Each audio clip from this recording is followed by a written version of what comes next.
আরে মাথাটা কি ঘুরাচ্ছে, একটু বসি।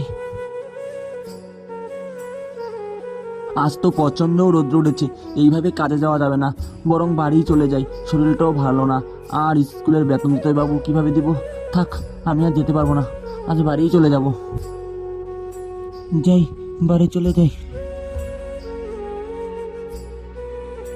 বাবা, তোমার কি হয়েছে? আর বলিস না রে বাবা, মাথাটা প্রচণ্ড ঘোরাচ্ছে, আর জ্বরও এসেছে। আজ তো কাজে যেতেই পারবো না। আজ কাজে না যেতে পারলে কালকে তার স্কুলের বেতন কি করে দিব, তা বুঝতে পারছি না। তোমার টেনশন করতে হবে না, আমি তোমার কাজে যাব। তুই পাগল হয়েছিস? অত বড় ঠেলাগাড়া চালাতে পারবি? তুই তোর পড়াশোনা কর, আমি তোর টাকার ব্যবস্থা একবার না কবে করবোই। যা, এখন বই পড়। বাবাকে বললে বাবা আমাকে কোনোদিনও কাজে যেতে দেবে না। আমাকে কিছু করে বাবাকে বাড়ি পাঠিয়ে আমাকে কাজে যেতে হবে।